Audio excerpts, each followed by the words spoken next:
예루살렘에 그대로 있더라. 그러면 지금 이스라엘 군대가 쳐들어온 군대를 맞서는 겁니까? 아니면 이스라엘 군대가 쳐들어간 겁니까? 쳐들어간 거죠. 다윗은 전쟁하는 군사와 함께 합니까? 안 합니까? 안 하죠. 왜? 사울은 나기들 리더기 때문에 내가 나를 따르라 안 하면 안 따라요, 그죠?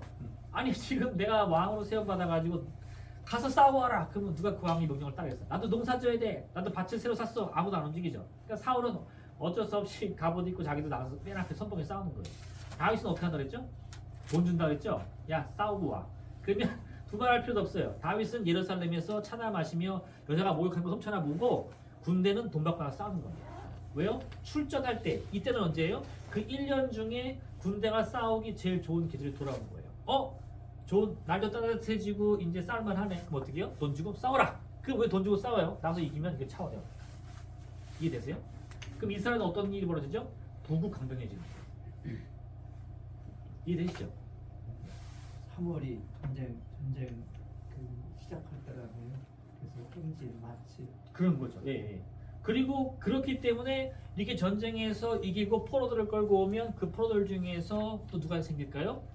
다윗에게 충성하는 이방인 용병이 생기는 거예요. 그 중에 하나가 누구예요? 바세바의 남편인 우리아예요.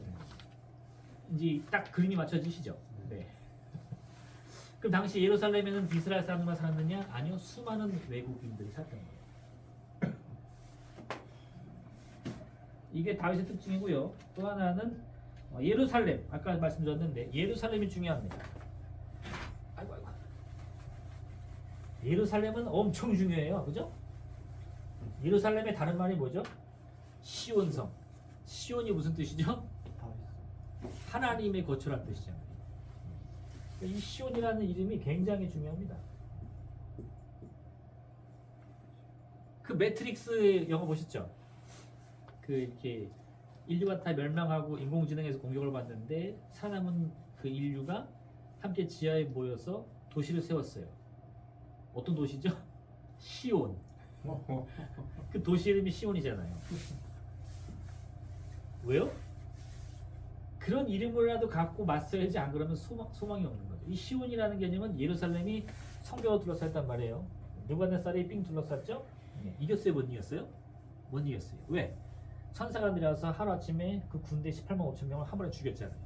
하나님이 도우신다. 그게 시온성입니다. 네. 그 인공지능이 쳐들어와도 시온성이니까 하나님이 도우시겠지. 그런 소망으로 이름을 지은 거예요. 네. 근데 그게 어디다? 실제로는 예루살렘이다. 예루살렘의 주인은 누굽니까? 다윗이죠. 여기 보시면 사울은 왕이 된 후에도 이전에 살던 기브아에 머물렀다. 3상 11장 4절 한번 보겠어요. 사무엘상 11장 4절.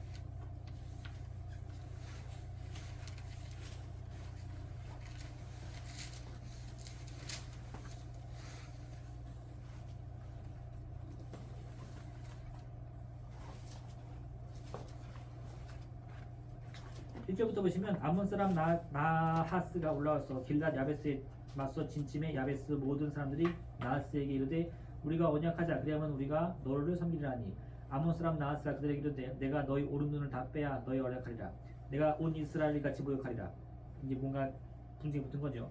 야베스의 장로들이 그에게 이르되 우리에게 이래 동안 말미를 주어 우리가 이스라엘 온 지역에 전령을 보내게 하라. 만일 우리를 구원할 자가 없으면 내게 나가리라 하니. 그러니까 침략을 받은 거예요. 암몬 사람 나하스가 길랏 지파를 길랏 야베스를 먹으려고 삥 둘러싸니까 그 사람들이 화친하자 그랬더니 니네 눈이나 빼서 바쳐라 이렇게 하니까는 이 길랏 야베스의 장로들이 그럼 우리가 이스라엘 다른 지파에 구원 요청하자. 누구한테 가요? 이에 전령들이 사울이 사는 기브아. 이 기브아는 사울의 이 지파들이 조상 대대로 살던 지역입니다. 그러니까 사울은 기름 부음 받고 이스라엘 왕으로 세움 받았을 때, 나 여기 마음에 안 들어, 나 천도할래 이렇게 안 하고요. 그냥 고향 사는 거예요. 그 집도 그냥 사는 거예요. 나 왕궁 지을래 이런 기록 없습니다. 네. 근데 다윗은요 왕이 됐는데 어떻게 됐죠? 사무엘하 5장 보세요. 사무엘하 5장.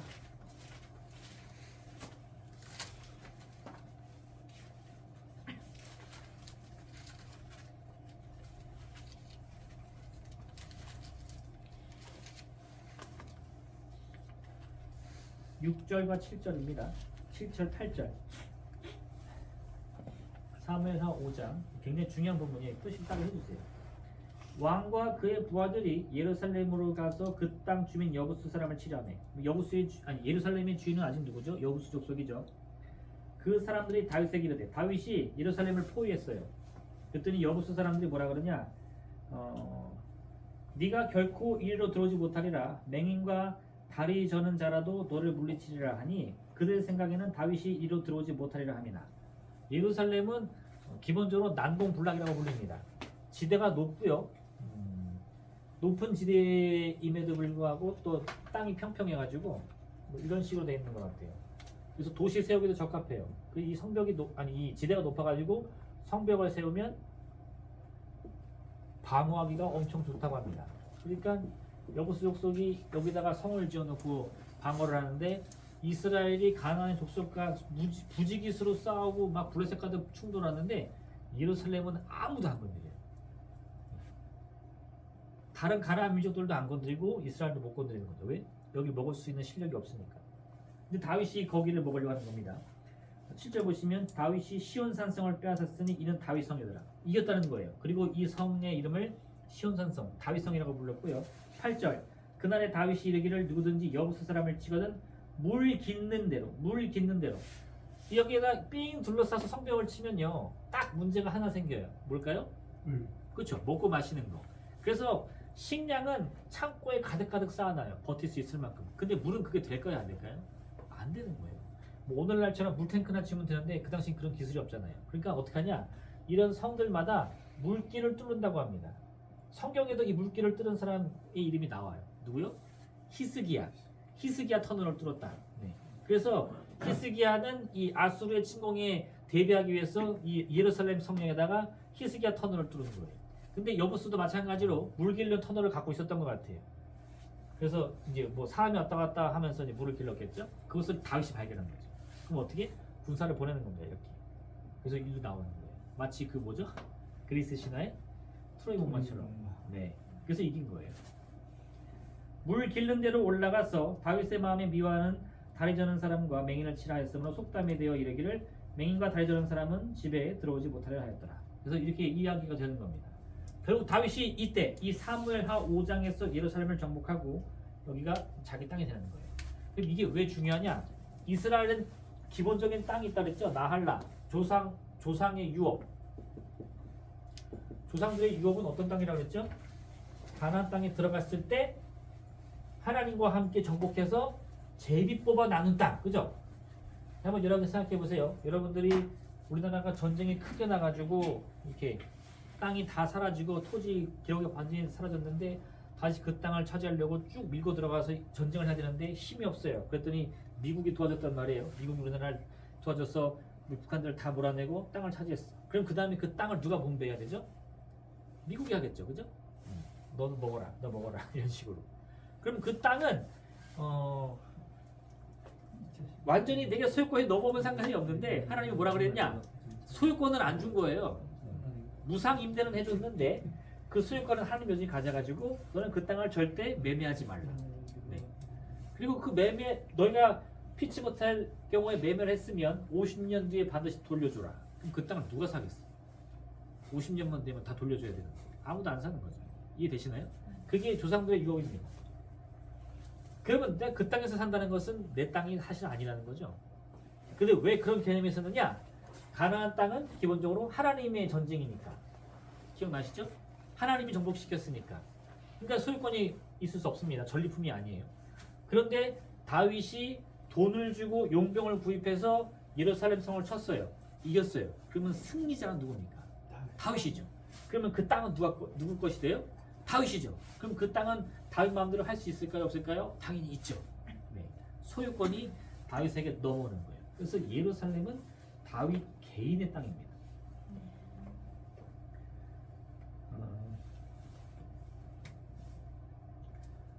그래서 이를 통해서 이제 왕정이 시작되는 거예요. 가로수 한번 보시면 왕정 시대의 시작.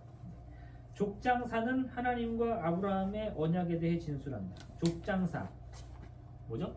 창세기 12장부터 50장까지 아브라함, 이삭, 야곱, 요셉의 이야기입니다. 그래서 그 4명을 족장이라고 불러요. 족장사는 족장들의 이야기라는 뜻입니다. 민족사는 뭘까요? 이스라엘 민족에 관한 이야기죠. 그 민족사는 어디에 해당돼요? 출애굽기부터 사사기까지. 이해되시죠? 그럼 그 민족사가 끝난 다음에는 어떤 시대가 도래하나요? 왕정이 도래하는 거예요. 그래서 왕정 시대가 됩니다. 하나님과 다윗의 맺은 언약이 언급된다. 그래서 이 족장사, 민족사, 왕정을 좀 구분을 해주세요. 머릿속에 두시면 구분 찾기 쉬워요. 족장사, 민족사, 그다음에 왕정. 여기는 뭐라고요? 아브라함부터 요셉까지. 그죠? 네. 여기는 뭐예요? 사사기부터 사무엘까지. 네, 사무엘. 출애굽기. 출애굽기 그렇죠. 출애굽기부터. 네. 출애굽기 첫 시작이 어떻게 되죠? 이스라엘이 불어나는 거잖아요. 보세요. 저기 출애굽기 1장인가요? 네, 출애굽기 1장 7절. 네. 출애굽기 1장 7절. 찾으셨어요? 네, 출애굽기 1장 7절입니다. 이렇게 이야기가 시작돼요. 이스라엘 자손은 생육하고 불어나 번성하고 매우 강하여 온 땅에 가득하게 되었더라. 이게 무슨 뜻입니까? 네. 족장사는 사실 다른 말로 하면 가족사예요. 그냥 가족 단위. 기껏해야 대가족. 뭐 한 3, 4대 같이 사는 가족사인데 그 가족사가 뭘로 번졌어요? 민족사로 번진 거죠. 어떻게? 생육하고 번성하여 땅에 충만해졌잖아요. 지금 그 얘기입니다. 그래서 출애굽기가 민족사의 시작이 되는 거예요. 그러면 이제 여러분이 만약에 설교할 때 가정에 초점을 맞춘다. 그럼 여기 살펴보시면 돼요. 민족과 왕정의 차이는 뭘까요? 왕이 있고 없음이죠. 그러면 그 가장 큰 차이는 뭘까요? 민족사 때는 오합지졸일 수밖에 없어요. 네. 모세가 출애굽할 때도 이스라엘 백성들은 그렇게 말 안 듣죠. 네. 왜? 왕이 없잖아요. 자기 속 있는 어른들을 해놨잖아요. 그게 특징입니다. 왕정은 반대죠. 강력한 왕권이 서가지고 이스라엘을 부강경하게 만드는데 아모스서에 보면 이 왕정을 이렇게 묘사해요. 한번 볼까요?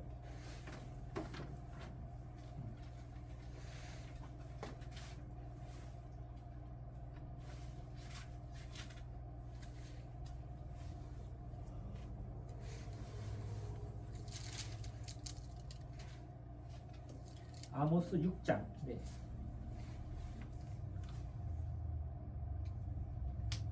찾으셨어요?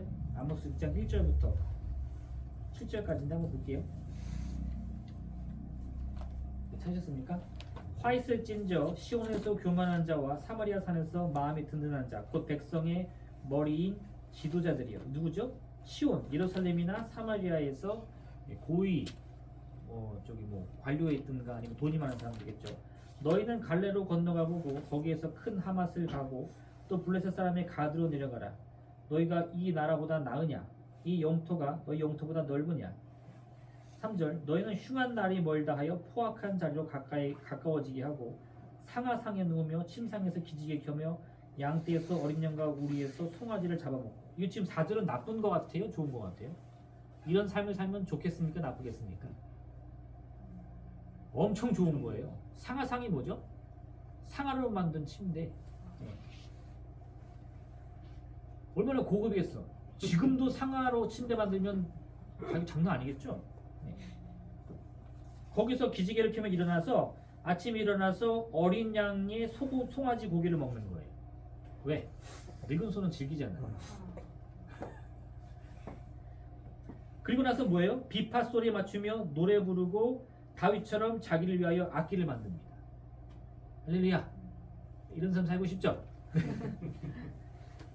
대접으로 포도주를 마시며 귀한 기름을 몸에 바르며 요셉의 환난에 대하여 근심하지 아니하는 자로다. 천하태평이네. 그러므로 그들이 이제는 어떻게 돼요? 사로잡히는 자 중에 앞서 사로잡히리니 기지개 켜는 자의 떠드는 소리가 그치리라. 그럼 하나님이 지금 그들의 삶을 축복하는 겁니까? 저주하는 겁니까? 예, 그들을 반드시 망하게 하겠다는 거예요.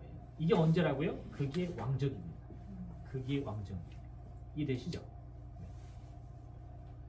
겉으로는 굉장히 평안하고 부유한 상태예요. 경제적으로 주식은 막 오르고 영토는 막 넓어져. 싸우면 다 이겨. 근데 그때는 어떤다고요? 상하공에서 막 일어났다. 송아지 고기나 내가라 할 때 반드시 너희는 망하리라. 이게 왕정의 특징이에요. 그래서 예언서라고 불리는 책들 있죠. 여기 보시면 네.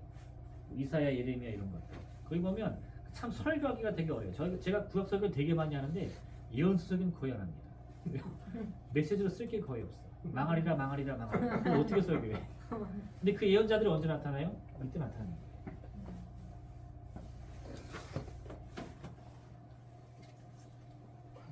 왕정시대 특징입니다. 이 페이지 마지막 맨 밑에 동그라미 1, 2, 3번. 왕은 백성을 대표하기 때문에 하나님은 다윗과 언약을 맺는다. 이스라엘 왕의 특징인데요. 이 왕이 서면 하나님과 언약을 맺어야 돼요.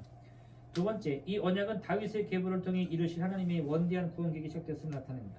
근데 하나님이 다윗과 맺은 그 언약의 한 가지 특징이 뭐냐면 다윗의 자손들을 통해 이를 이루신다는 거예요. 이 약속을 언제 주었는지 혹시 아실까요? 네, 사무엘하 7장 한번 보세요.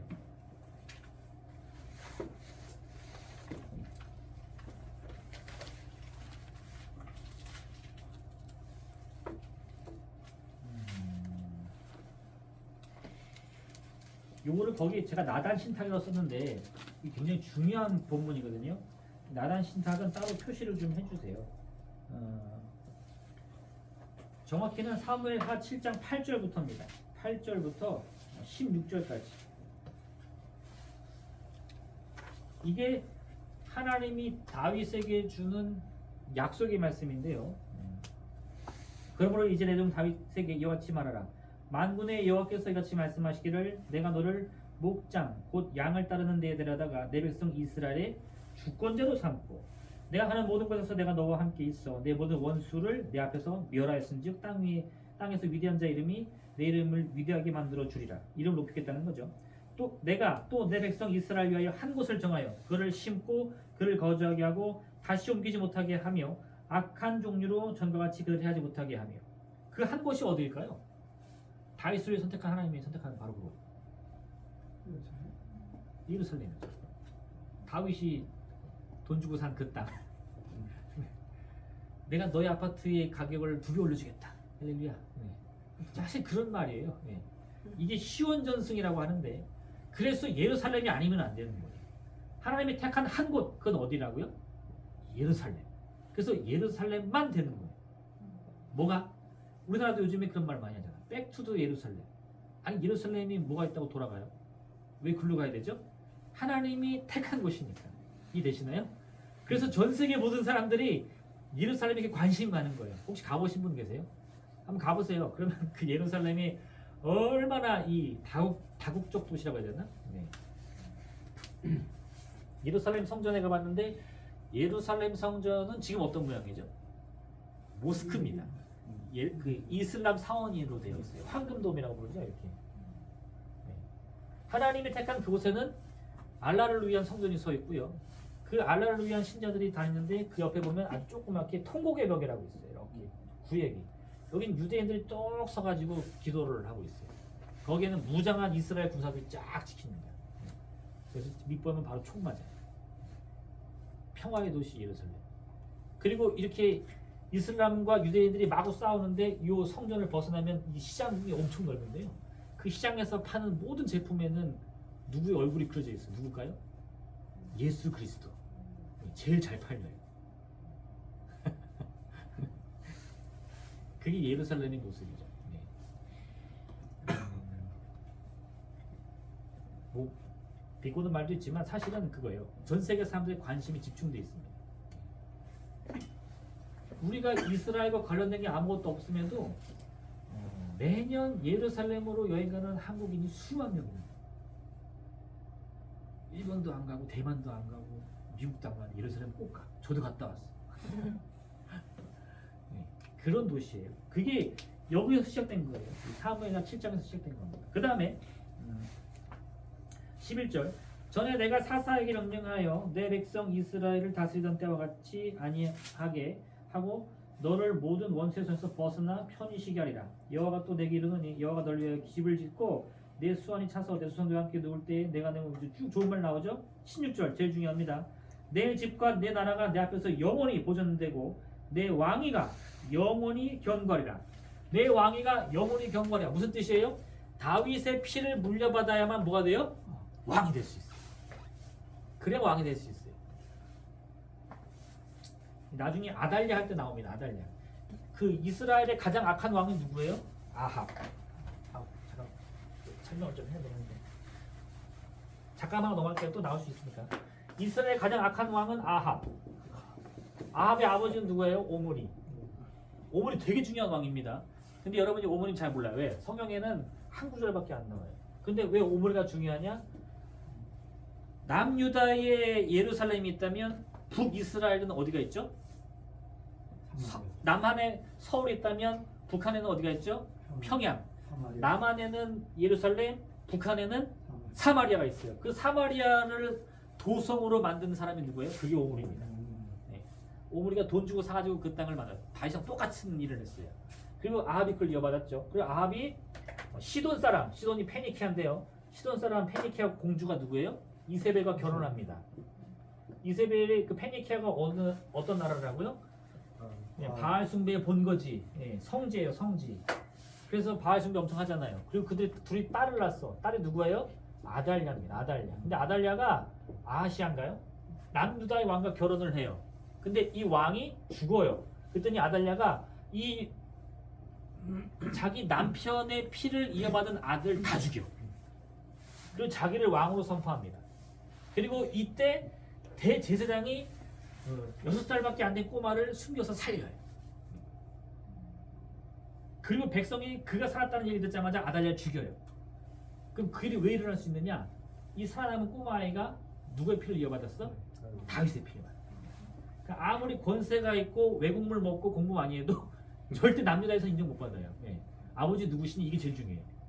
다윗인데요. 아, 우리 왕이시여 이게 되는 겁니다. 나중에 다시 할게요. 넘어가면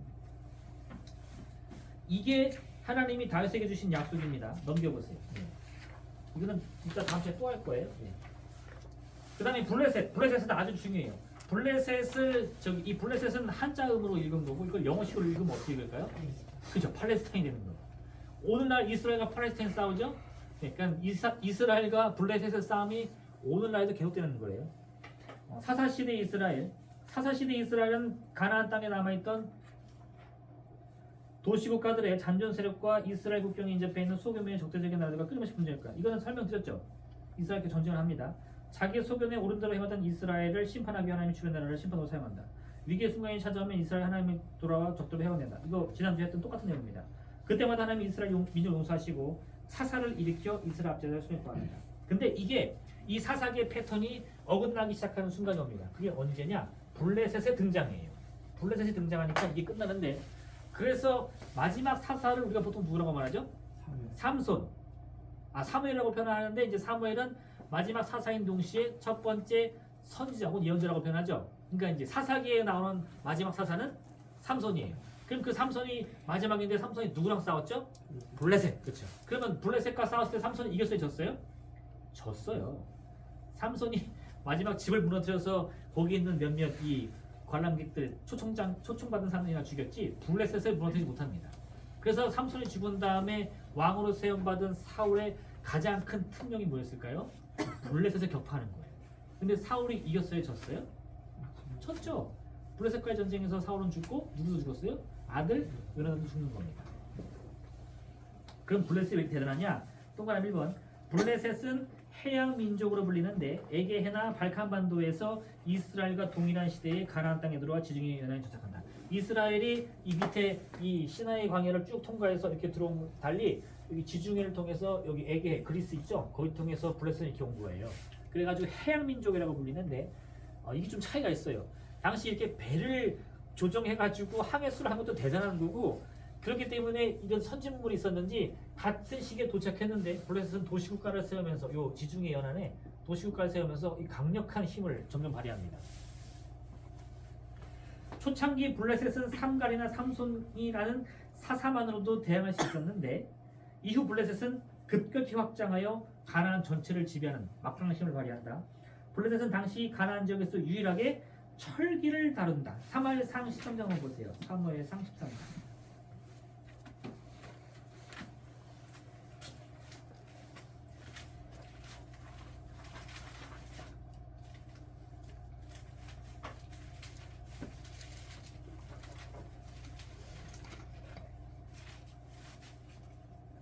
19절. 네. 그때 이스라엘 온 땅에 철공이 없었으니 이스라엘의 철기를 다룰 수 있어요 없어요? 못 다뤄요. 이는 블레셋 사람이 말하기를 히브리 사람이 칼이나 창을 만들까 두렵다 했으니 이건 뭐 핑계죠. 온 이스라엘 사람들이 각기 보석이나 삽이나 도끼나 괭이를 벼리려면 다시 뭐 깎든 만들든 하려면 어떻게 해요? 블레셋 사람들에게로 내려갔으니 곧 그들이 괭이나 삽이나 쇠사랑이나 도끼나 채찍질이 무대에 그리하였으므로 싸우는 날에는 사울과 요나단과 함께한 백성의 손에는 칼이나 창이 없고 오직 누구만 있어요? 사울과 그의 아들 요나단에게만 있더라. 네. 아니 블레셋은 이미 뭐 배틀 치러 다 무장을 했는데 이스라엘 군대는 어떻게 무장했어요? 왕과 왕의 아들만 철기를 쓰고 나머지는 기껏해야 청동기입니다. 그래서 상대가 안 되는 거죠. 5번 이는 블레셋이 이스라엘에게 상당한 유비전을 했음을 나타낸다. 이런 특징으로 인해서 사사시대의 시스템은 더 이상 블레셋과 맞설 수 없게 된다. 이게 되는 거죠. 그래서 나오는 사건이 뭐냐? 싸우는데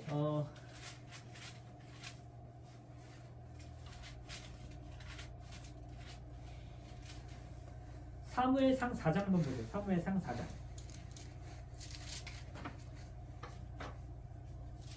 1절 하반절입니다. 1절 하반절 찾으셨나요? 4장 1절 하반절 이스라엘은 나가서 블레셋 사람들과 싸우려고 에베네셀 곁에 진치고 블레셋 사람들은 아벡에 진쳤더니 블레셋 사람이 이스라엘에 대하여 전열을 벌이니라. 그 둘이 싸우다가 이스라엘이 블레셋 사람 앞에서 패하여 그들에게 전쟁에서 죽임을 당한 군사가 4,000명가량이라. 백성이 진영으로 돌아오면 이스라엘 장로들이 이르되 여호와께서 어찌하여 우리에게 오늘 블레셋 사람들 앞에 패하게 하셨고 여호와의 언약궤를 실로에서 우리에게로 가져다가 우리 중에 있게 하여 그것으로 우리의 원수들의 손에서 구원하게 하자. 자, 블레셋과 붙었는데 이겨요 져요? 집니다. 그랬더니 새로운 전술이 필요했어요. 그 전술의 이름이 뭔가요? 언약궤 이송작전. 네. 그래서 언약궤가 지금 어디 있죠? 실로. 실로가 어딜까요? 모르시죠? 네. 한나가 남편과 함께 기도한 성소가 어딥니까? 그게 실로예요. 그 실로에 있던 제사장의 이름이 뭐죠? 엘리입니다. 엘리 제사장. 엘리 제사장이 사무엘을 거둬들였죠. 거기서 키웠죠. 그리고 사무엘이 거기서 하나님 만났잖아요. 이 엘리의 권세가 그 당시 가장 컸다고 볼 수 있는데 왜일까요? 하나님의 언약궤를 지닌 성소의 제사장인 거예요. 한번 보세요. 우리나라 지금 교회가 한 5만 개라고 하는데 어떤 교회가 예를 들어서 서울의 사랑의 교회가 우리 성전에 하나님의 언약궤가 있습니다 하면 어떻게 될까? 네, 그 다음엔 지각 변동입니다. 전국에 있는 모든 교회 다 망하는 거예요. 생각해 보세요. 여러분 언약궤가 지금 한국에 왔는데 여기 다니실 거예요? 나라도 교회 옮깁니다. 네. 그 언약궤가 어디 있다고? 실로에. 네. 그럼 실로가 최고죠. 거기 제사장인 이 엘리가 그래서 권세가 있는 거예요. 그래서 그 아들들이 어떤 짓을 해요? 좋은 고기 뺏어 먹잖아. 네. 이렇게 생각할 수 있어요. 뭐 그깟 고기 좀 뺏어 먹었다가 뭐 할 수 있는데 그 당시엔 그게 대단한 겁니다. 왜냐? 고기는 제사 때만 먹을 수 있는 거예요.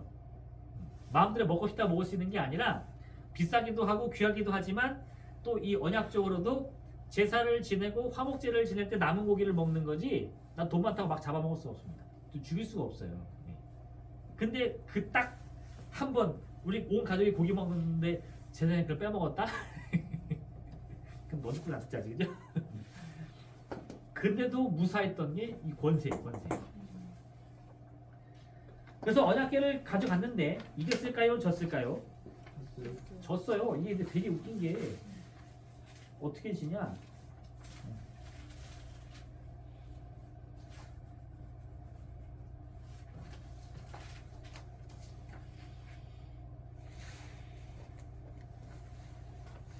(6절) 보세요. 사무엘상 4장 6절. 5절부터 볼게요. 네. 언약궤를 갖고 왔습니다. 그러니까 여호와의 언약궤가 진영에 들어오니 이스라엘이 큰 소리를 외치며 땅이 울린다. 와, 그죠? 사기가 막 충천합니다. 야, 언약궤가 왔다. 언약궤 온 거는 뭐예요? 하나님이 왔다. 6절 보세요. 블레셋 사람이 그 소리를 듣고 이르되 히브리 진영에서 큰 소리로 외치면 어쩌미냐? 여호와의 궤가 진영에 들어온 줄 깨달으니라. 그랬더니 블레셋 사람들 두려워 이르되 으악! 저들의 진영에 신이 이르렀다. 그죠? 끝났다. 근데 끝났으면 돼야 되는데 그때 이상한 놈이 하나 있었던 것 같아요. 8절 보면 우리에게 화로다. 누가 우리를 이 능한 신에서 건지리. 여기까지 보면 야 끝났구나 하잖아요. 근데 우리는 망했다. 그들이 광야에서 여러 가지 재앙으로 애굽을 친 신이라. 너희가 블레셋 사람들아 강하게 되며 대장부가 되라. 네.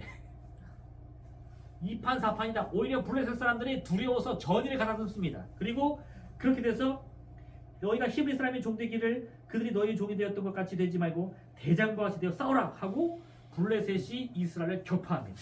네. 너무 웃기죠?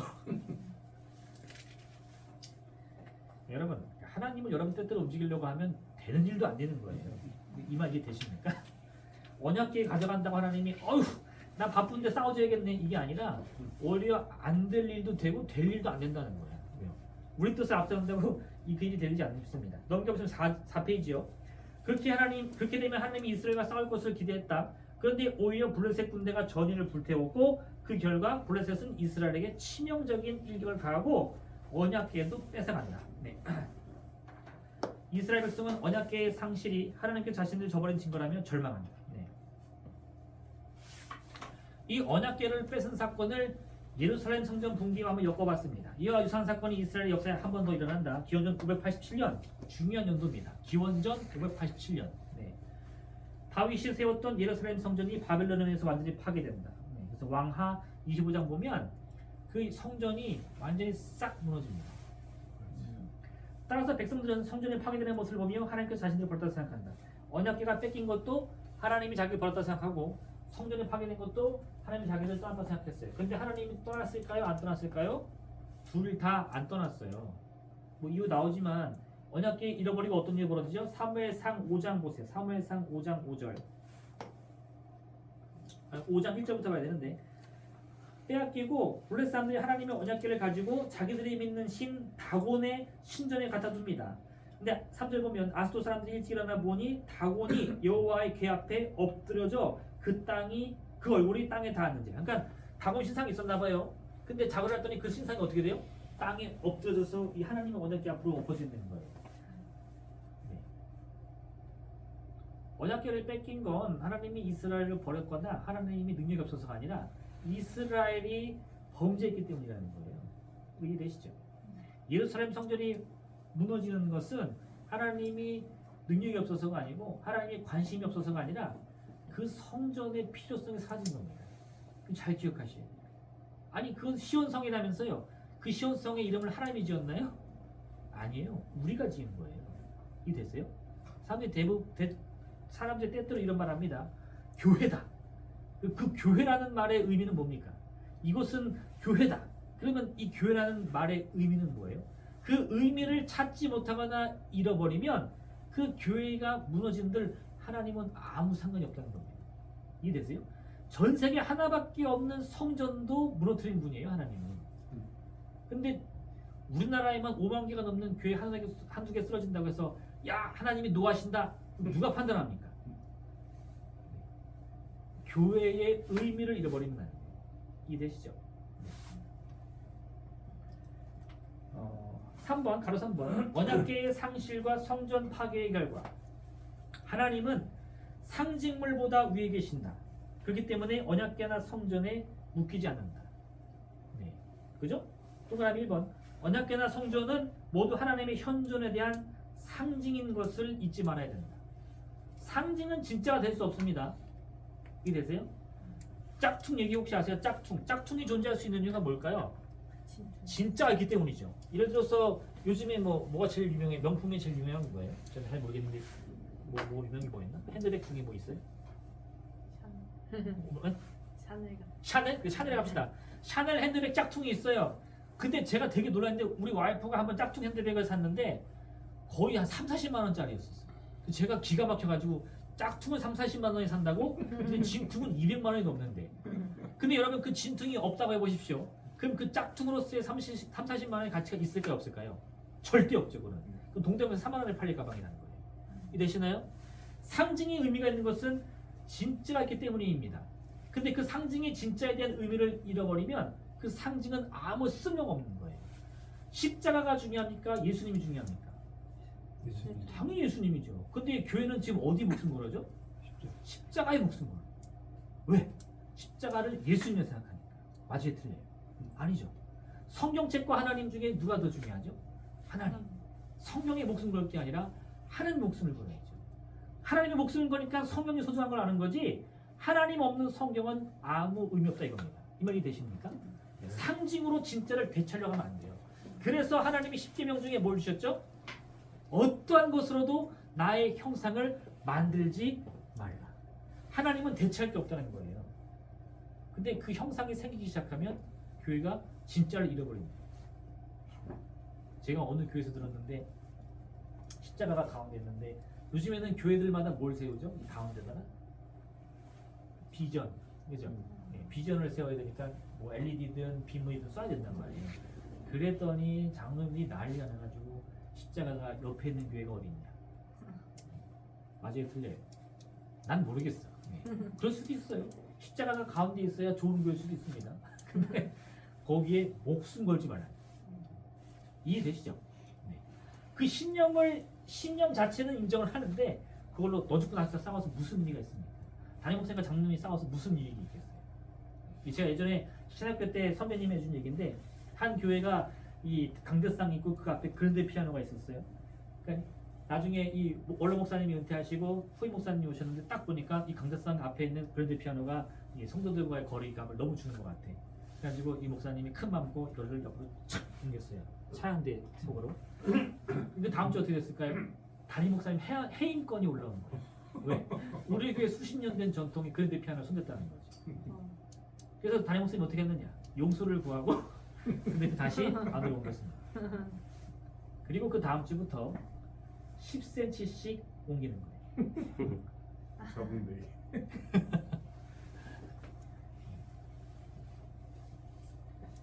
동그라미 2번. 그 어떤 것도 하나님의 권위와 능력을 제한할 수 없습니다. 제한할 수 없어요. 네. 심지어는 약속의 말씀도 하나님을 제한할 수 없습니다. 약속이 중요해요? 하나님이 중요해요? 하나님이 중요하죠. 근데 우리는 때로는 약속이 하나님을 얽맬 수 있다고 생각해요. 하나님을 얽매는 게 아니고요. 하나님이 져주는 거예요. 이거 이해되세요? 능력이 사라지는 게 아니라 하나님이 스스로의 능력을 접는 겁니다. 약속 때문에. 그렇게 생각해야 되는데 우리는 하나님이 그 약속의 말씀 안에 쏙 들어가는 걸 원해요. 그런 일은 없어요. 이해되시죠? 3번. 우리는 하나님을 우리 손에 줄 수 없으며 오히려 하나님이 우리를 그분의 손에 쥐고 있게 해야 된다는 겁니다. 동그라미 4번. 믿음은 하나님이 주신 상징이 아니라 하나님을 향한 것이다. 네, 이해되시죠? 네. 이스라엘은 블레셋과의 싸움에서 패전한 후에 큰 교훈을 얻게 됩니다. 어떻게? 하나님께서 상징에 묶이지 않는다는 것은 곧 이스라엘이 고난의 상황에 있을 때에도 하나님은 여전히 역사의 주인이시다. 내가 하나님을 열심히 믿는데 하나님을 30년 믿었어요. 40년 믿었어요. 근데 내 인생이 갑자기 확 꼬였어. 그럼 어떤 생각이 들죠? 아씨, 배신당했네. 그죠? 그런 사람 있어요? 없어요? 있는데 그 왜 그럴까요? 상징과 하나님을 착각하는 거예요. 그래서 하나님이 손이 짧아진 것처럼 느껴지고 하나님이 갑자기 나를 버린 것처럼 느껴져가지고 그동안의 신앙이 갑자기 무너져내는 겁니다.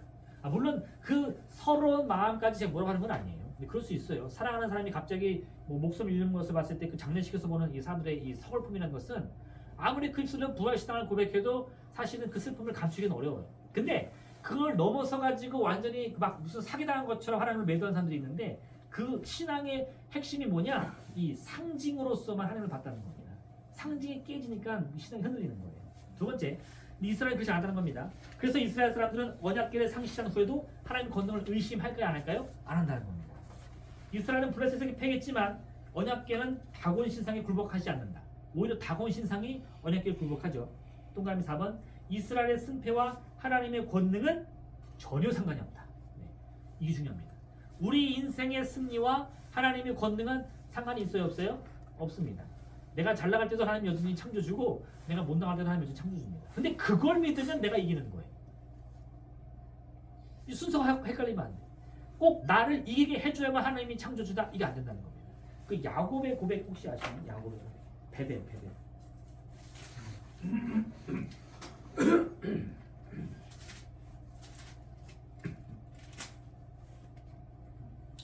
창세기 28장 한번 보세요.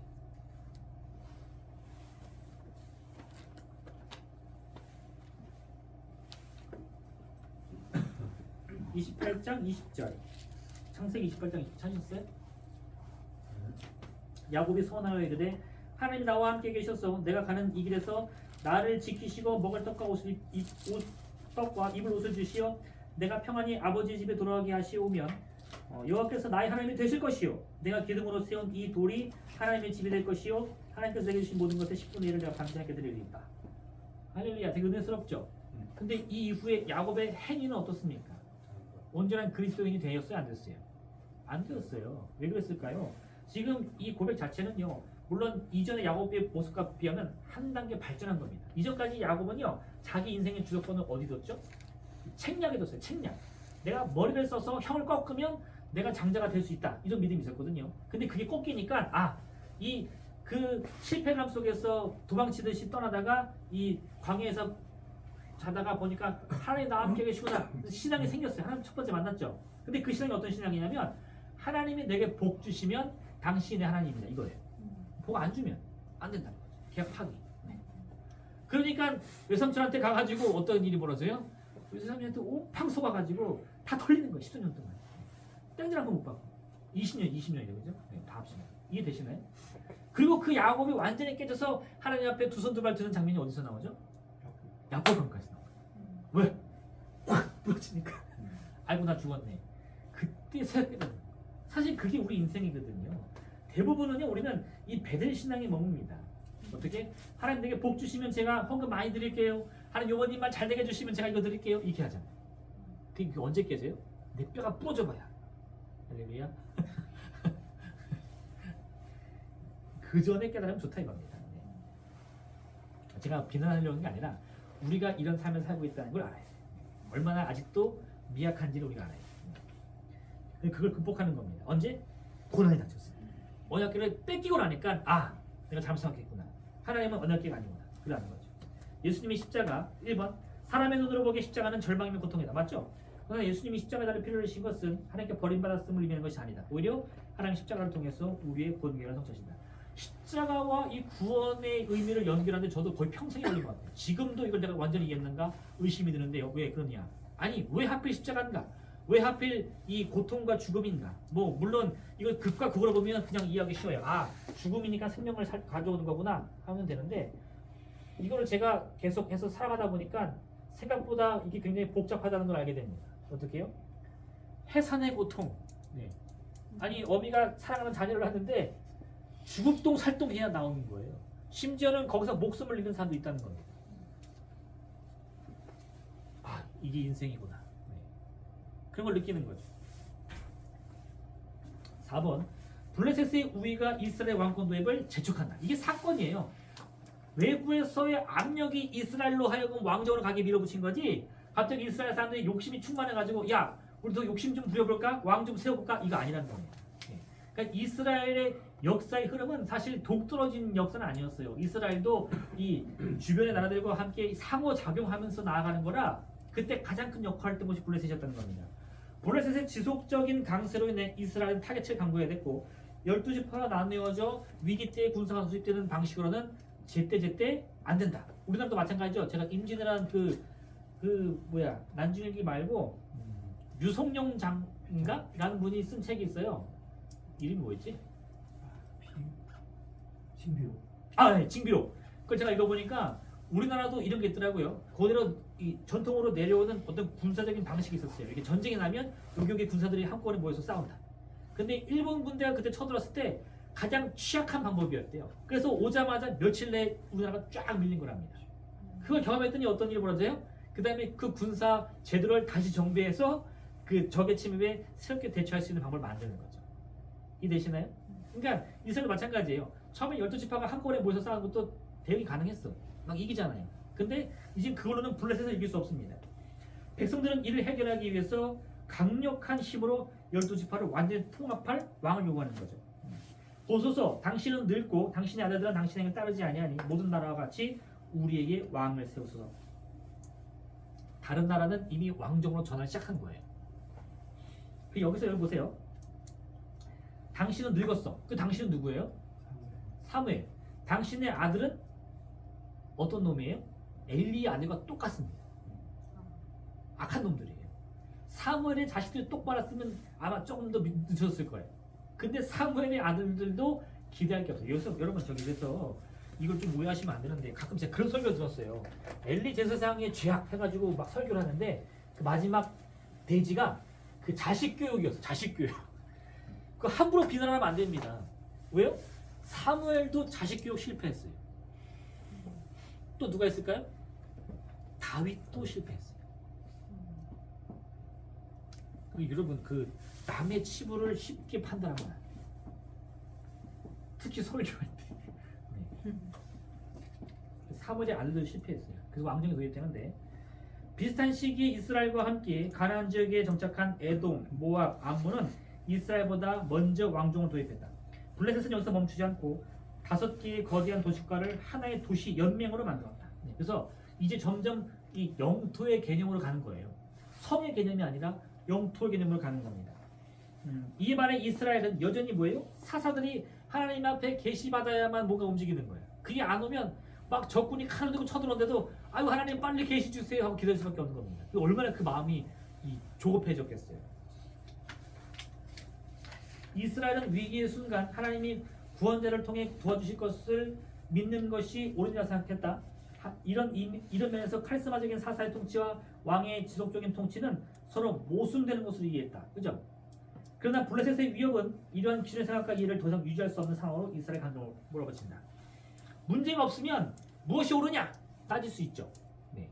그런데 갑자기 내 배가 고프고 막 내가 이 생명의 경각이 이르면요 따질 데가 없어.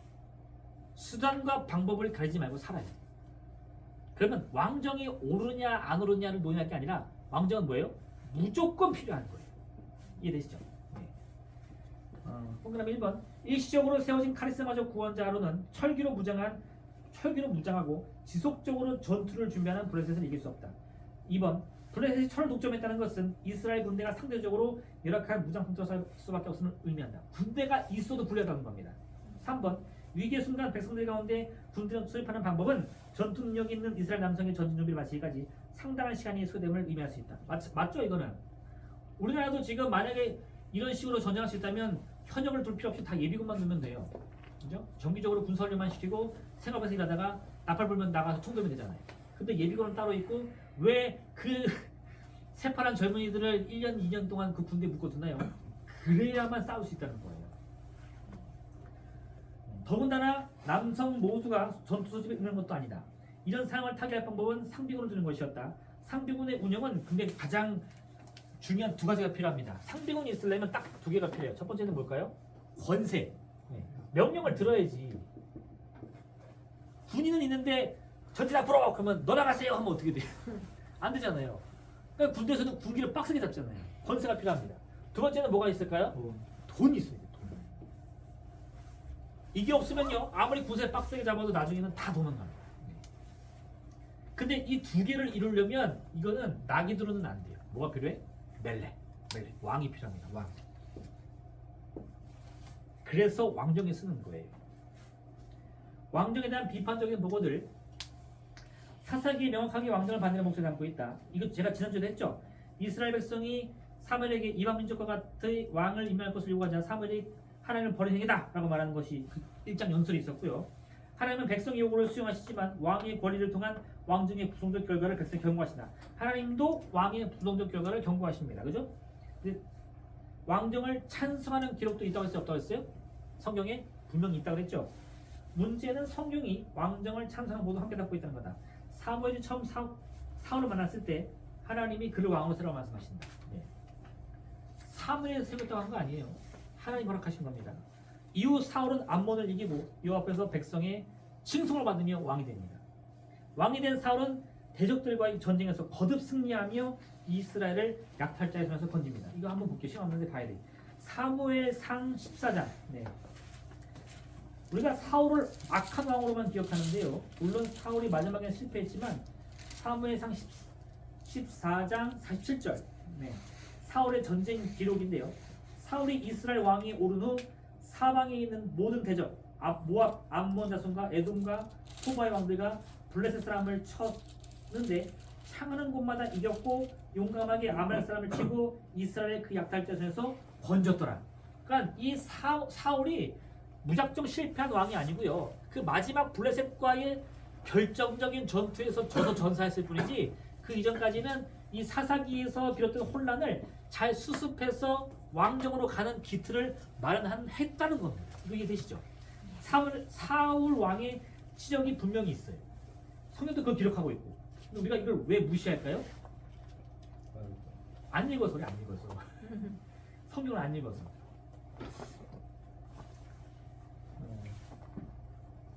4번 할게요. 네. 처음부터 제한적인 이스라엘 왕정. 이스라엘 왕의 특징이 있습니다. 이거 이따가도 할까 금방 넘어갈게요. 이처럼 왕정에 대한 찬송과 반대 목소리가 섞여 있는 것은 당시 이스라엘 왕정이 수립하기까지 많은 고민과 노력이 있음을 느껴준다. 그러니까 혼란이었다는 거예요. 이스라엘 자체도 한 방에 나간 게 아니라 반대하는 파, 찬성하는 파가 같이 혼재했다는 거고요. 이스라엘은 지루하고 고단한 과정을 통해서 이스라엘 독특한 왕정제를 수립하는데 그런 논의와 논란을 통해서 어떤 왕이 서느냐? 1번 왕은 자신이 하나님의 대리인에 불과하다는 인식이 있어야 됩니다. 네. 그 우리나라도 헌법에 있죠. 나라의 주인은 누구라고요? 국민이라고. 근데 그런 인식이 있는 대통령이 있을 수 없었어요. 없잖아 지금 다. 자기가 주인이잖아. 네. 그 나라가 망하는 거예요. 2번 왕에게는 백성을 하나님의 말씀을 순종으로 이끄는 책임이 주어집니다. 왕의 목적은 뭐예요? 나의 정책은 이겁니다. 그러면 안 돼. 나의 정책이 아니라 하나님의 뜻을 이루기 위해서 저는 주의 종이 되어야 된다. 이렇게 해야 된다니까요. 그게 이스라엘 왕입니다. 3번째, 주목해야 할 점은 왕정의 시작과 함께 예언자가 등장하는 사실이다. 왕정이 시작했는데 그 다음에 예언자가 등장해요. 그 사사는 끝났고요. 그 다음에 예언자가 등장하는데 그럼 그 예언자는 왕의 파입니까? 왕을 반대하는 파입니까? 대부분은 반대예요. 근데 그게 좀 중요한데 실제로는 그렇지 않고요. 왕을 찬송하는 예언자들도 많았어요. 그게 성경에도 흔적이 남아 있습니다. 그 누구죠? 미가야인가요? 싸웠던 그 뺨친 예언서를 하도 안 해가지고 저도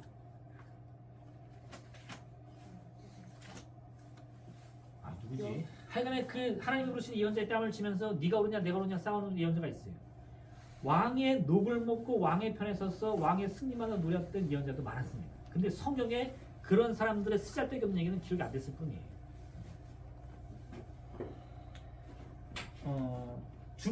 그다음 4번 예언자의 임무는 왕에게 권고하고 경고하고 격려하고 질책하고 교정하고 배척하는 거다. 이거를 좀 잘했다고 평가받는 예언자가 한 명 있는데 누굴까요? 나단. 네. 다윗의 죄악을 지적하고 또 다윗이 늙어서 왕을 세울 때 혼란이 있을 때 솔로몬을 세우도록 하나님 약속을 상기하도록 또 하고 막 이렇게 하는 역할을 합니다. 5번 이를 통해 예언자는 하나님과 왕 사이에서 둘의 관계를 중재한다. 이렇게 되는 거죠. 근데 나중에는 이 왕이 기업고 하나님의 말씀을 안 들으니까 어떻게 돼요? 왕을 배척하는 쪽으로 돌아서는 거예요. 올바른 예언자들 대부분은 그렇지 않고요. 대부분은 여전히 왕의 편에 서서 왕을 찬성하고 하나님 뭐라고 하시냐면 내가 그 입술의 말을 끊겠다 이렇게 말을 해요. 그러니까 예언자인데 하나님 말씀을 못 들어. 근데 그냥 막 예언을 하는 거예요. 자기 마음대로. 대부분 그렇게 하는 거고요. 그 개 중에 하나님의 뜻에 따라서 고난 중에서도 주님의 말씀의 뜻을 예언했던 사람들이 이 기록에 남는 겁니다. 뭐 이사야, 예레미야 뭐 이런 식으로. 네. 그래서 여기까지만 하고요. 그리고 또 하나 마지막 기억해야 될 것은요. 이 왕의 역할이 오늘날 여러분의 역할이에요. 여러분은 누구죠? 왕 같은 제사장, 그죠? 이 무지한 성도들, 좀 표현이 좀 그렇지만 하나님의 뜻을 잘 모르는 성도들을 하나님께로 이끌 책무가 줬다는 겁니다. 그럼 여러분은 여러분의 목회를 해야 되나요? 그럼 절대 안 돼요. 여러분은 하나님의 뜻을 이루는 목회를 해야 돼요. 근데 그 뜻은요, 각자에게 다양한 소임으로 주어져요. 나중에 예언자를 할 때 되면 제가 설명드리면 좋겠는데 성경에는 예언자들이 똑같은 말을 하지 않았어요. 서로 다른 말을 합니다. 왜요? 관심 분야가 다르고 맡겨진 소명이 달라요. 마찬가지인데 하나님의 뜻을 이룬다고 해서 우리가 다 똑같은 목소리를 낼 수 없습니다. 하나님의 뜻은 광대하고 광대한 뜻은 각자의 분야에 따라 다 나타날 수는 있어요. 근데 거기에 자기의 사심이 끼면 안 된다는 거. 이해되시죠? 네, 여기까지만 하겠습니다. 우리 10분 동안 쉬겠습니다. 지금 정확히 40분이네요. 정확히 맞췄습니다. 50분에서 시작하도록 하겠습니다. 이 두 번째 왕정의 탄생하겠습니다.